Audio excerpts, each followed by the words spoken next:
Part 1. Judge Robert Miller stared out his office window as rain trickled down the glass. 40 years on the bench had hardened him. He prided himself on being tough but fair, following the letter of the law without exception. The courthouse stood empty now, but his mind remained filled with the day's most troubling case. Earlier that afternoon, he had sentenced Patricia Williams, a 38-year-old single mother of 3, to 105 years in prison. The case involved multiple charges of drug trafficking. The mandatory minimums left him no choice, or so he told himself. "Justice is blind," he muttered, swirling the whiskey in his glass. Patricia's plea for mercy echoed in his ears. She had begged for leniency, explaining how she'd been set up by her ex-boyfriend, how her children needed her. But the evidence seemed clear, and Robert had always believed in making examples of drug offenders. The law was the law. His phone buzzed. It was his sister, Catherine. "Have you seen the news?" she asked, her voice shaking. "I don't watch the news anymore," Robert replied. "Too depressing." "It's about Dad," she said. Their father had died 15 years ago. A respected businessman, a pillar of the community. Or so they had believed. They found something in an old storage unit. Photos, letters. Robert, Dad had another family. A black family. Robert nearly dropped his glass. "What are you talking about?" He had a relationship with his secretary back in the 70s. They had a daughter. Robert's mind raced. Their father, the moral authority of their childhood, had lived a double life. "Her name is Eleanor Johnson," Catherine continued. "She's trying to find us." "I don't care," Robert said firmly. "Dad's been gone 15 years. What's the point now?" After hanging up, Robert tried to push the conversation from his mind. He had another case tomorrow. He needed to focus. But sleep wouldn't come that night. He tossed and turned, thinking about his father's secret. When he finally drifted off, he dreamed of Patricia Williams' tearful face as officers led her away. Morning brought no relief. As Robert prepared for court, his clerk, Thomas, knocked on his door. "Judge Miller, there's someone here to see you. Says it's urgent." "Court starts in 20 minutes, Robert grumbled. "She's insistent, sir. Says her name is Eleanor Johnson." Robert froze. His father's secret daughter, here at his courthouse? He straightened his robes. "Send her in." The woman who entered was in her early 50s, dignified and composed. She carried a leather portfolio. "Judge Miller," she said, extending her hand. "Thank you for seeing me." Robert shook her hand stiffly. "Ms. Johnson. This is unexpected. I apologize for the intrusion, but when I realized where you worked, I knew I had to come immediately." She opened her portfolio. "I'm a private investigator. I've been looking into a case that I believe involves a miscarriage of justice in your court." This was not at all what Robert had expected. "Excuse me?" "Patricia Williams," Eleanor said. "You sentenced her yesterday." Robert's face hardened. "That case is closed." "Patricia Williams is my daughter," Eleanor said quietly. "Your niece." The world seemed to tilt beneath Robert's feet. "That's impossible." "Our father never acknowledged me or my mother," Eleanor continued, placing a yellowed photograph on his desk. It showed their father, much younger, with his arm around a beautiful black woman. "But he secretly supported us financially until he died." Robert stared at the photo, seeing his father's smile, so familiar yet in an unfamiliar context. "Patricia doesn't know about any of this," Eleanor said. "She doesn't know who her grandfather was. She doesn't know you're her uncle. But I've been following her case closely, and I've found evidence that was never presented at trial." She placed several documents on his desk. "Her ex-boyfriend set her up. There are text messages proving it. Her lawyer missed these. She's innocent, Judge Miller." Robert stood up abruptly. "This is highly irregular. You should take this to the appeals court." By then it will be too late, Eleanor said firmly. Her children will be grown. You have the power to request a review now. Robert looked at the photo again, then at Eleanor. He saw his father's eyes looking back at him. And suddenly, he remembered Patricia in court, her desperate pleas, the children crying in the gallery. I've always followed the law, he said, almost to himself. Sometimes justice needs more than just the law, Eleanor replied. Robert glanced at the clock. Court would start in 5 minutes. He had a decision to make, continue as he always had, or acknowledge that the world, and his place in it, was more complicated than he had ever allowed himself to believe. The End Part 2. Robert paced his office, the documents from Eleanor spread across his desk. Court had been adjourned for the day. He had called in a favor with Judge Wilson to cover his afternoon cases, claiming a family emergency. In a way, it was. The evidence Eleanor provided was compelling. Text messages between Patricia's ex-boyfriend James Turner and an unknown contact showed clear intent to set her up. Planted in her car before she picks up the kids, one message read. Cops will be waiting. She'll go away for a long time. Robert rubbed his temples. How had this been missed? The answer was simple. Patricia's court-appointed lawyer had been fresh out of law school, overwhelmed with cases, and barely prepared. There was a knock at his door. Eleanor entered, her face hopeful. Have you decided? She asked. Robert looked at her, this half-sister he never knew existed. I've called the district attorney. He's reviewing the evidence now. Thank you, Eleanor said, sitting down across from him. But there's something else you should know about Patricia. Robert tensed. What's that? Our father knew about her. He tried to help her when she was younger, but she refused. She's proud, like him. Robert leaned back in his chair. Why didn't you tell me this yesterday? Would it have made a difference? Eleanor asked simply. The question hung in the air, challenging everything Robert believed about himself and his sense of justice. His phone rang. The district attorney. Miller, he answered. Judge, we've verified those text messages. They're authentic. Turner's phone records match the timeline. We've also picked him up for questioning. He's talking. Motion to reconsider the sentence immediately, Robert said firmly. We're preparing the paperwork now. But Judge, this will raise questions about your judgment in the original sentencing. I don't care, Robert replied. Just fix it. After hanging up, he turned to Eleanor. They're bringing Patricia back to the courthouse. The DA is filing a motion to vacate her conviction. Eleanor's eyes filled with tears. Patricia's children? I've arranged for them to be here. 2 hours later, Robert sat in his chambers, his judicial robes feeling heavier than usual. The hearing would begin soon. His career might be over after this. Judges who reversed their own harsh sentences didn't fare well in re-election. A different knock on his door. Catherine, his sister, entered. I got your message, she said. Is it true? About Dad's other daughter? Robert nodded toward the window, where Eleanor stood in the hallway. Catherine stared. She looks like him. Around the eyes. Her daughter is Patricia Williams, Robert explained quietly. The woman I sentenced yesterday. Catherine gasped.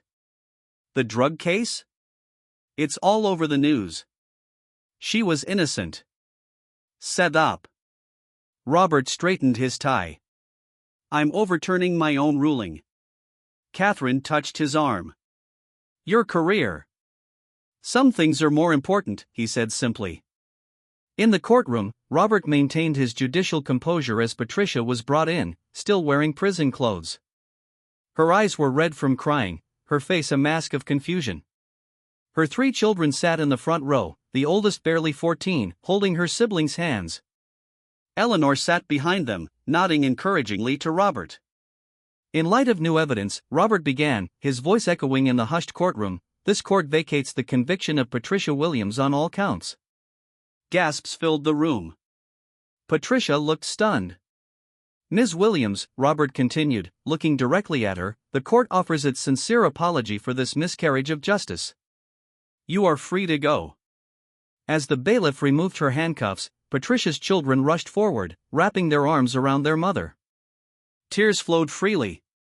Robert watched from the bench, feeling something crack open inside him, a rigid belief system that had defined his life and career. After the courtroom cleared, Patricia approached the bench, her children beside her. Thank you, Judge, she said quietly. But why? What changed? Robert looked past her to where Eleanor stood waiting. There's someone you should meet, he said. Someone who believed in your innocence when I didn't. Someone who is family. As Patricia turned to follow his gaze, Robert removed his judicial robe. For the first time in 40 years, he stepped down from the bench during a session, no longer separated from the people whose lives he judged. Justice isn't just about the law, he said, more to himself than to Patricia. Sometimes it's about seeing the person behind the case. Outside the courtroom, Robert watched as Eleanor embraced Patricia, beginning to explain their connection. It would be a difficult conversation, full of family secrets and long-buried truths. But it was a beginning. The End Part 3. 1 week after Patricia's release, Robert sat in his living room surrounded by old photo albums. Scattered across his coffee table were pieces of his past and the parts that had been hidden from him. Eleanor had shared family photos showing their father with her mother at parks, restaurants, and even a small beach vacation. All while he had been married to Robert's mother. The doorbell rang. Robert closed the album and took a deep breath. Patricia stood on his doorstep, looking different in civilian clothes. Beside her was Eleanor. Thank you for inviting us, Eleanor said. Robert nodded, stepping aside to let them enter. Catherine is already here. In the living room, Catherine stood awkwardly, clutching a glass of wine. She had been struggling with these revelations about their father more than Robert. I made tea, Robert said, gesturing to the pot on the coffee table. They sat in uncomfortable silence for a moment before Patricia spoke. I still don't understand why you invited me here, she said directly to Robert. You put me in prison. Eleanor explained our connection, but that doesn't change what happened. Robert nodded. You're right. Nothing changes what I did. But I want to explain something, if you'll listen. Patricia crossed her arms but remained seated. I'd been a judge for 40 years, Robert began. I believed justice came from strict adherence to the law. No exceptions, no matter what the circumstances. I sent thousands of people to prison, many for mandatory minimums that seemed excessive. But I told myself I was doing my duty. He paused, looking at the photo albums. Finding out about our father's secret life made me question everything I thought I knew about him. And finding out you were his granddaughter, my niece, made me question everything I thought I knew about myself. Catherine spoke up. Our father always talked about integrity. About doing the right thing. He was so judgmental of others who failed to live up to his standards.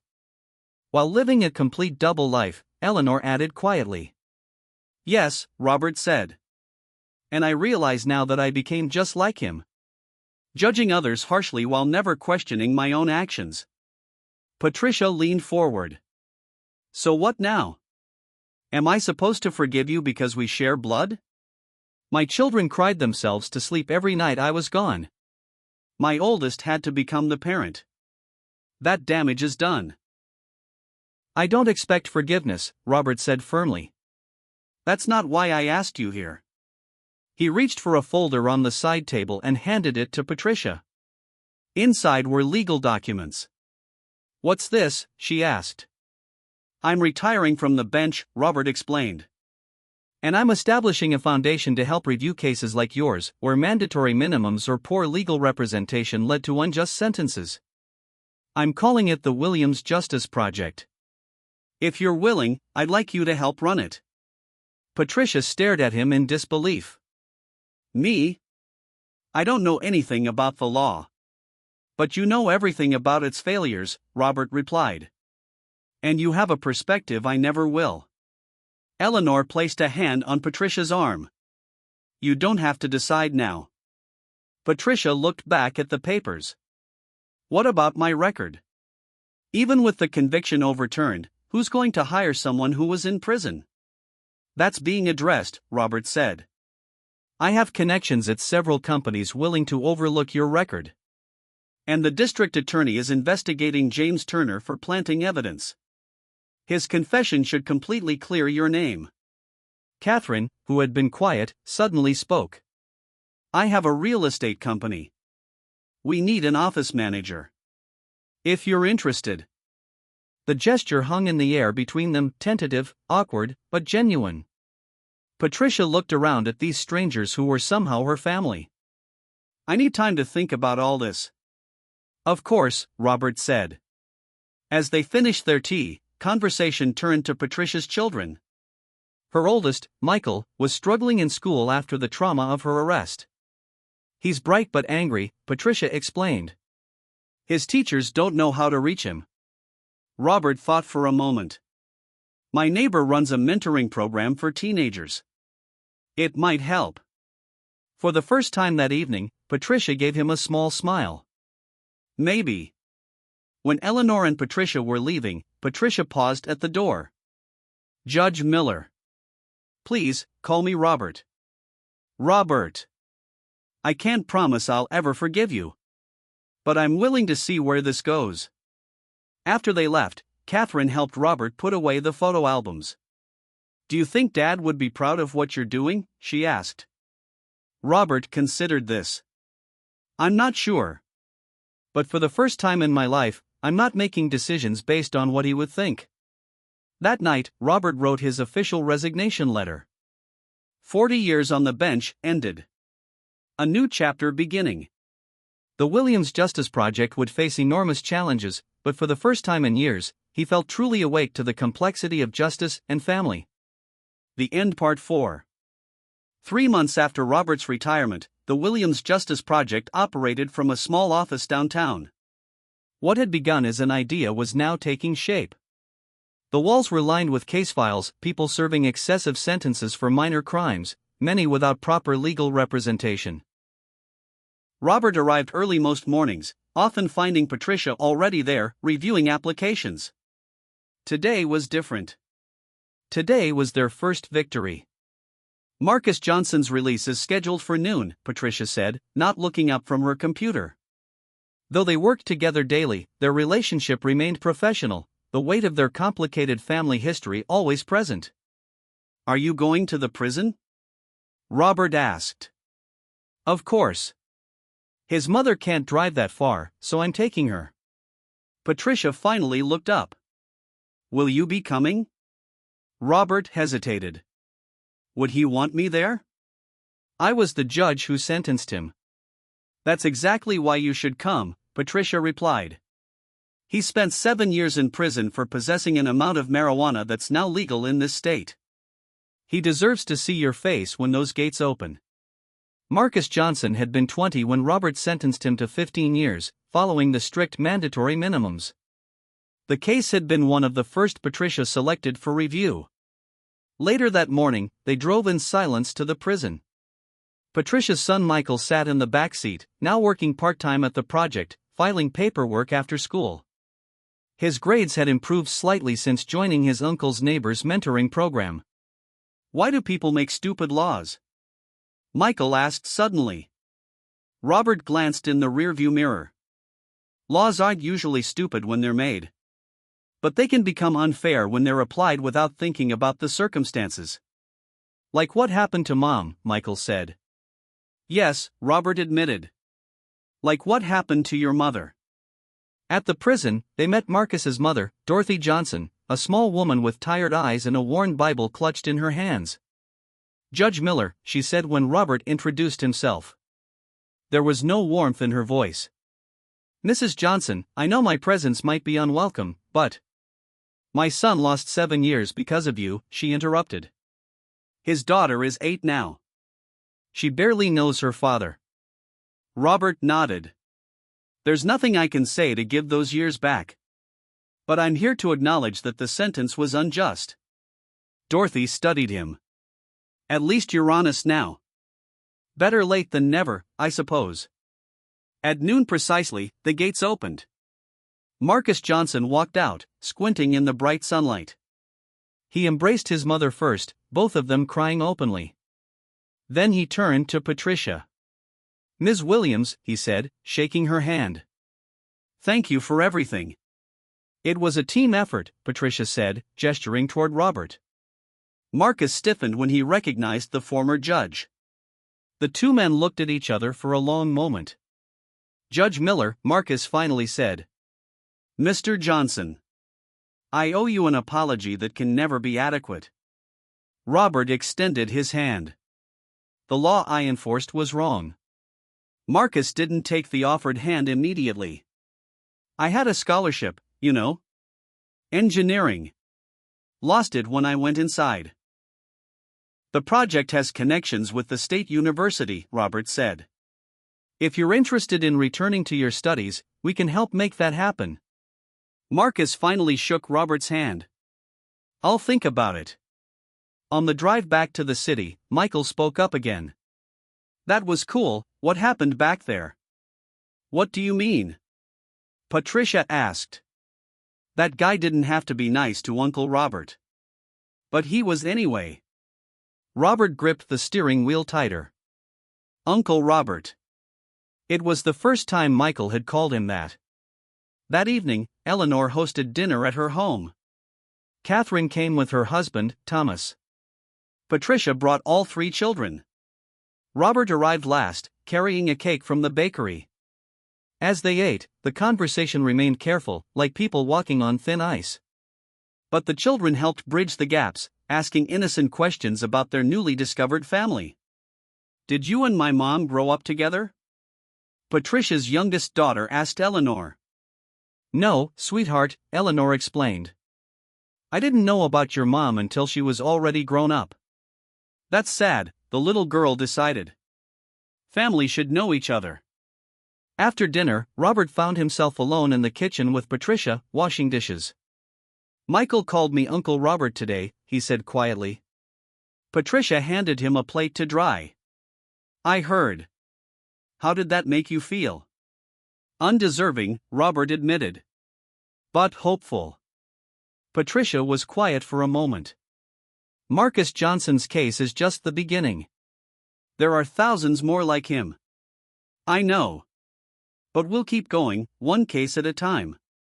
"My court date is next week," Patricia reminded him. "They're finally bringing charges against James for planting the evidence." Robert nodded. "I'll be there. Not as a judge. As family." For the first time, Patricia smiled at him without reservation. "I'd like that." Outside, the sun was setting. Through the window, Robert could see their strange, fragmented family beginning to heal, not completely, perhaps never completely, but healing nonetheless. The end. Part 5. 1 year had passed since the first meeting in Robert's living room. The Williams Justice Project now occupied an entire floor of an office building downtown, with a staff of 15, including 3 full-time attorneys. They had helped free 37 people from excessive sentences, with dozens more cases in progress. Today, the office was closed. Today was for family. Robert adjusted his tie as he stood in the backyard of Eleanor's home. Chairs were arranged in neat rows, facing an arch covered with white roses. It was Catherine's daughter's wedding day, and for the first time, the entire extended family was together. "Need help with that?" Patricia asked, approaching him. She wore a deep blue dress, her hair styled elegantly. "Thank you," Robert said, letting her straighten his crooked tie.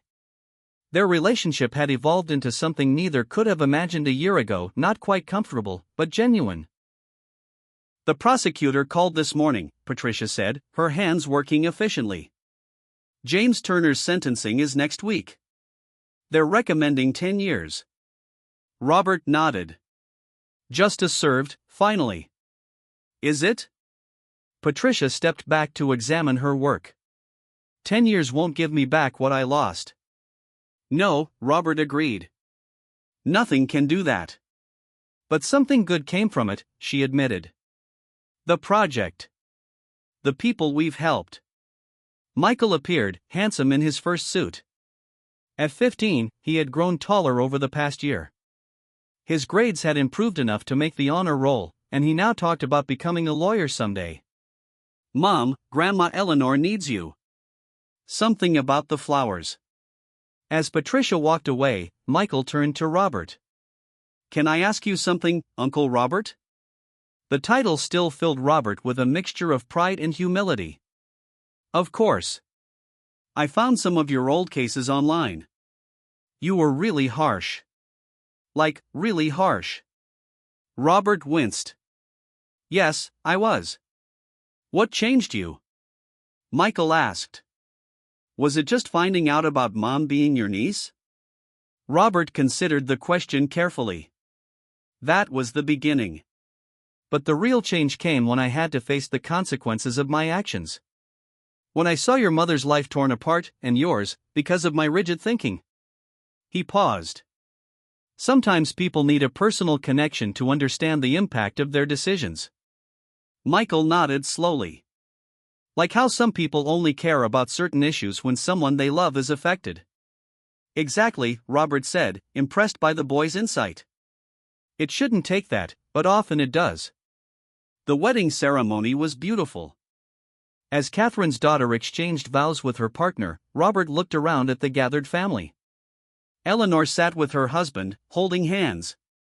Patricia's 3 children were scattered throughout, Michael filming with his phone, the girls helping as junior bridesmaids. Later, during the reception, Dorothy Johnson arrived with Marcus. The young man had enrolled in engineering courses and now interned at an architecture firm. He had become an unexpected ally of the project, speaking at community events about criminal justice reform. Judge Miller, Marcus greeted him, now comfortable using the title without bitterness. "Mr. Johnson. I'm glad you could come. Wouldn't miss it. Your family has become my family in a way." Marcus gestured to where his mother was already deep in conversation with Eleanor. Those two have become quite the friends. As the evening progressed, Catherine clinked her glass for attention. The yard fell silent. "Thank you all for coming to celebrate with us today," she began. "Family is complicated." Gentle laughter rippled through the crowd. "A year ago, I didn't know half the people here. Now I can't imagine life without you." She raised her glass. "To second chances and new beginnings." "To second chances," everyone echoed. After the toast, Robert found himself alone at a table with Patricia. "I've been thinking," she said, "about forgiveness." Robert waited, not daring to hope. "I'm not there yet," Patricia continued honestly. "But I'm closer than I was." "That's more than I deserve," Robert replied. "Maybe. But it's what I need." She looked across at her children, dancing and laughing with their new cousins. "They need family. All the family they can get." As the evening wound down, Robert stood at the edge of the yard, watching the blended family his father had unknowingly created. There was still pain there, still healing to be done. But there was also joy and connection that wouldn't have existed without the painful truth coming to light. Eleanor approached, handing him a small leather book. "I found this in Dad's things." "It's his journal. Have you read it?" Robert asked. "Some. He wasn't the monster we might imagine, nor the saint we once believed. Just a complicated man who made profound mistakes." Robert took the journal. "Like father, like son." "Maybe," Eleanor said. "But unlike him, you're trying to make things right." As guests began to leave, Robert watched Patricia gather her children, his family by blood but now also by choice. The path forward wasn't clear or easy, but for the first time in his life, he was walking it with his eyes truly open. The end.